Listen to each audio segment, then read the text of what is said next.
Welcome to the 700 Club. Cars could be paralyzed.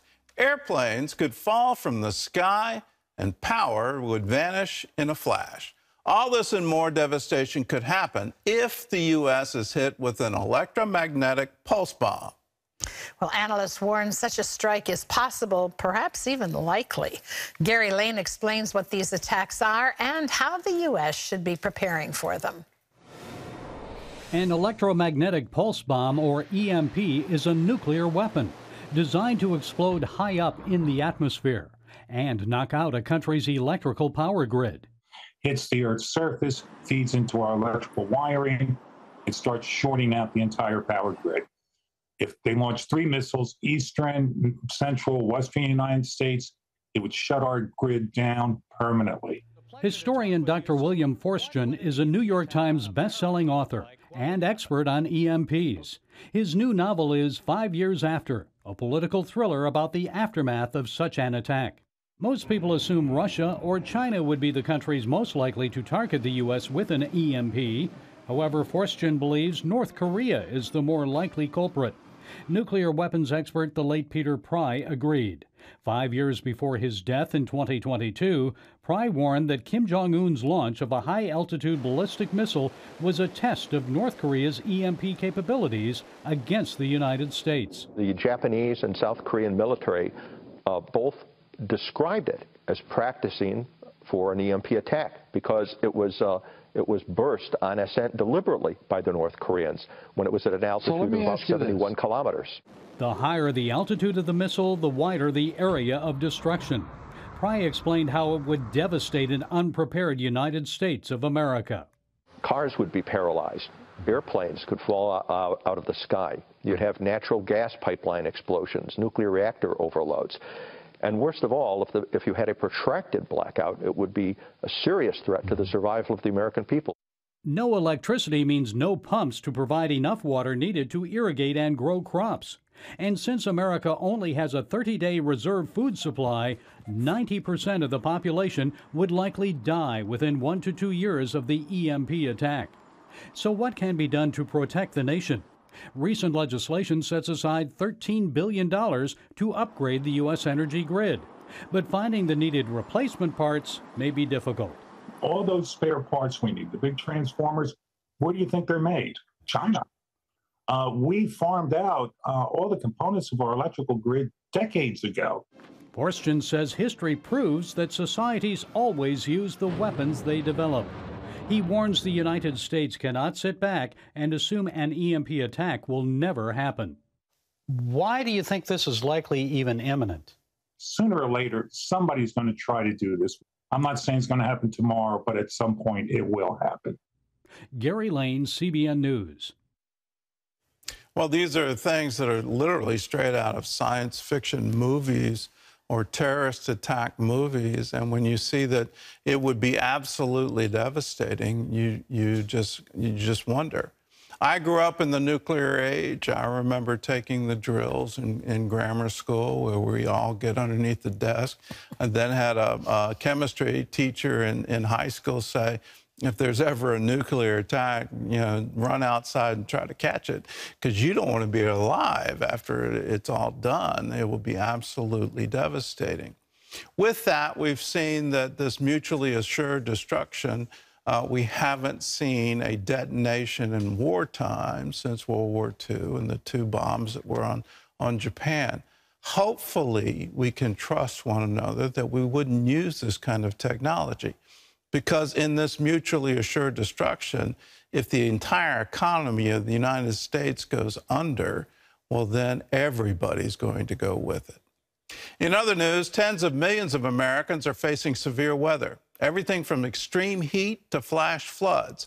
John Jessup has that story and more from our CBN News Bureau in Washington. John?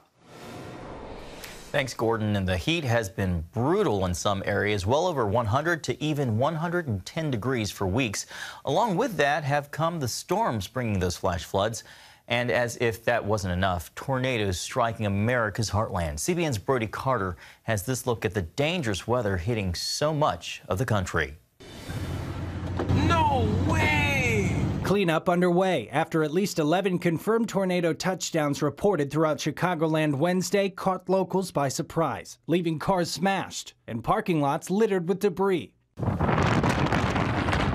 Multiple tornadoes at Chicago area airports forced passengers to seek shelter, leaving hundreds of flights grounded. We could hear all the cracking of the roof being tore off, and we looked out the window up there, and then the power lines fell down. In the south, dangerous flash flooding slammed parts of Mississippi. One town received over half a foot of rain. Overflowing rivers closed several major roads and businesses in neighboring Alabama.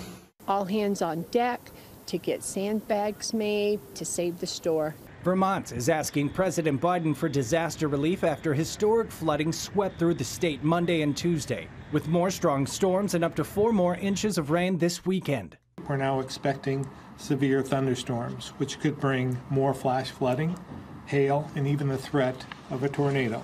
At least one person is dead from Vermont's flooding. The public is being asked to stay out of rivers and streams as floodwaters recede.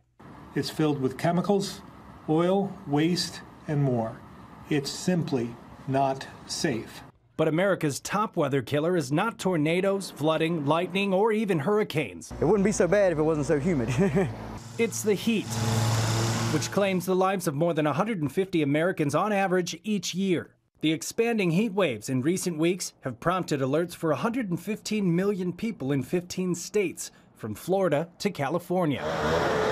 Manual laborers in North Carolina have changed their work schedules to try and beat the heat. In Phoenix, 14 consecutive days with temperatures of 110 degrees or more, closing in on its record of 18 days. El Paso, Texas is sweating through nearly 30 days above 100 degrees. There was somebody that had a heat stroke and possibly, I think they died. And the heat is especially tough on the homeless. In California, water, shelter, and shade are all anyone can do to keep cool. I don't know how anyone can do it, really. I feel so bad, and yet there's not much I can do. And the extreme heat can be worse depending on where you live, with experts saying urban areas can hold more heat than rural communities. And a lack of cooler air at night can make heat waves even deadlier. Brody Carter, CBN News. Praying for much needed relief. Well, here in Washington, Republicans are criticizing the Secret Service after it announced it has closed its investigation into how a small bag of cocaine got into the White House, saying it found no fingerprints or DNA and that surveillance video did not provide any leads. Republicans calling the conclusion a failure of the agency, with House Speaker Kevin McCarthy saying there is no equal justice. Anything revolving around Biden Inc. gets treated different than any other American, and that's got to stop. The White House has said very little about the incident, saying the Secret Service would get to the bottom of it. Well, a heartwarming moment at this week's ESPYs Awards from ESPN, with athletes across the sports spectrum gathering in Los Angeles to celebrate the past year in sports. The awards show hit the height of emotion with an appearance by Buffalo Bills safety Damar Hamlin.